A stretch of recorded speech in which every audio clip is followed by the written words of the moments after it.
Saudações! Uma das melhores formas da gente ver como o capitalismo avançou no mundo é esse da produção de veículos automotores. Em 1955, os Estados Unidos produziam cerca de 8 milhões de veículos, e na época isso representava quase a metade do total de automóveis produzidos no mundo, certo?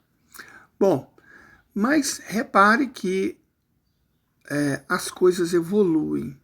Em 73, o Reino Unido, que era o terceiro, cai para quinto produtor mundial, e o Japão, que era o quinto, sobe para terceiro produtor mundial de automóveis.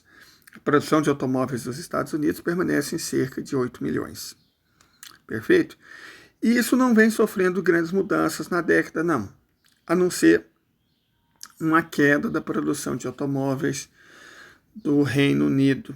Certo? Ele havia sido ultrapassado pela Alemanha, depois foi ultrapassado pelo Japão, ultrapassado pela França, e, bom, é isso. É nítido que os maiores produtores, repare, esse é outro dado importantíssimo, os maiores produtores de automóveis do mundo estavam todos no chamado mundo ocidental, quase todos na Europa.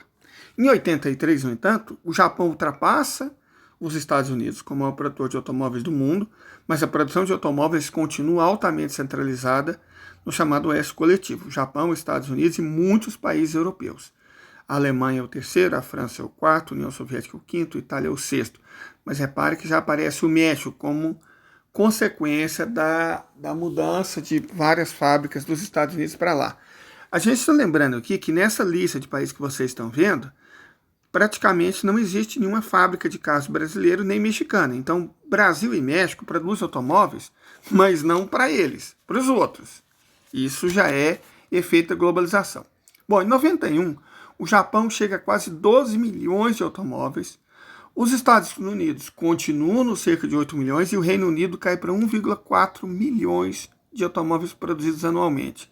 Na verdade, em 1996, a produção de automóveis do Reino Unido derruba eles para a 9ª posição, certo? E vem surgindo novos competidores, como por exemplo a Coreia do Sul. A Coreia do Sul, a gente vê ela emergindo. Só que a produção dos Estados Unidos, a produção de automóveis, começa a crescer a partir de 1997, 98. E finalmente, em 2000, ultrapassa o Japão. Por quê? Porque sem precisar mais do Japão, os Estados Unidos adotam o protecionismo. E isso prejudica muito a produção de automóveis do Japão. Correto? Os Estados Unidos venderam o liberalismo para o mundo enquanto eles não precisavam. A partir do momento que eles não precisavam mais vender o liberalismo, eles começam a praticar o protecionismo e a produção de automóveis do Japão, bom, ela começa a despencar.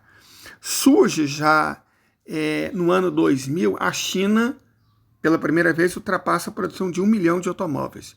Se vocês repararem aqui, nesse ano de 2007, 1 milhão de automóveis da China se transforma em 3 milhões de automóveis. E a China já passa, em 2008, para 4 milhões, se tornando o quarto maior produtor de automóveis do mundo. No ano de 2010, a China ultrapassa a Alemanha como o terceiro produtor mundial de automóveis e a marca dos 6 milhões de automóveis. E o Japão ultrapassa novamente os Estados Unidos, por conta do arrefecimento das políticas protecionistas. Perfeito? O Brasil chega a ser o sexto produtor de automóveis do mundo, mas nós não temos nenhuma marca. Os automóveis produzidos no Brasil são para outros. E reparem bem, a China já tinha ultrapassado os Estados Unidos. Na verdade, em 2015, a China já produz mais automóveis que Estados Unidos e Japão juntos, com 18 milhões. A Índia vem do nada, ela vem crescendo. Ela aparece aí, ultrapassa o Brasil em 2018, enquanto a produção de automóveis da China, que já era superior à de Estados Unidos e Japão, no fim desse período vai se tornar, no ano de 2023, maior que a produção de Estados Unidos, Japão e Alemanha juntas. Perfeito? E a Índia, da mesma forma, ultrapassa em 2022 a marca de 5 milhões de automóveis e ultrapassa a Alemanha. Então, isso mostra muito bem o que aconteceu com a indústria mundial. O que a gente pode perceber é o declínio contínuo da produção industrial dos Estados Unidos e da Europa. A produção industrial asiática, no entanto, cresce cada vez mais e a supera. Sobre isso, eu gostaria de acrescentar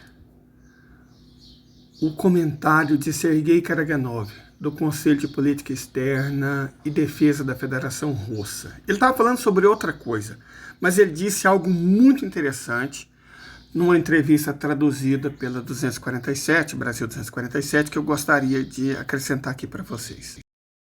Ele nos fala que a causa subjacente e até fundamental do conflito da Ucrânia, de muitas tensões no mundo, assim como do crescimento global da ameaça de guerra, é o fracasso acelerado das elites governantes ocidentais modernas, principalmente as compradoras na Europa. Os colonizadores portugueses usavam a palavra comprador para se referir a comerciantes locais que atendiam às necessidades dos europeus. No caso, ele está se referindo ao fato de que a Europa agora é colonizada pelos Estados Unidos. Foram gerados pelo curso da globalização nas últimas décadas. Uma ideia que a gente vem defendendo não é de agora. Perfeito? Ele diz o seguinte, ele fala que esse fracasso é acompanhado por mudanças rápidas, sem precedentes na história, no equilíbrio do poder global em favor da maioria global, com a China e, em parte, a Índia atuando como seus motores econômicos, e a Rússia escolhida pela história, e isso desde sempre, para ser o pilar militar e estratégico dessa nova conformação de forças. Esse enfraquecimento enfurece não apenas as elites imperial cosmopolitas, como Joe Biden, etc., mas também as imperial nacionalistas, como Trump. Seus países estão perdendo a capacidade de 500 anos, eu diria 600, desde a tomada de Ceuta pelos portugueses, de drenar as riquezas do mundo. Nesse sentido, o russo fala o que eu venho dizendo há muito tempo. O Ocidente vive de roubar a riqueza do mundo. Nós falamos nesses vídeos, falamos no vídeo que nós postamos hoje de manhã, falamos nos vídeos de ontem, viemos falando isso há muito tempo. O Ocidente vive de roubar, de pilhar, e eles estão perdendo essa capacidade. Por isso, esse nervo. Baraganov disse que não vai haver um fim rápido para a confrontação defensiva, mas agressiva, em andamento no Ocidente. Esse colapso das posições morais, políticas e econômicas vem se gestando desde meados da década de 1960. Foi interrompido pelo colapso da União Soviética, mas recomeçou com renovado vigor nos anos 2000. Certo? A derrota do Iraque e do Afeganistão no início da crise do modelo econômico ocidental em 2008 foram marcas importantes, mas essencialmente é um fato inelutável da história. O Ocidente está se acabando. É isso que o gráfico nos mostra. É isso que ele nos permite compreender. Ele é a demonstração física de tudo aquilo que há muito tempo a gente vem falando. É o fim para eles.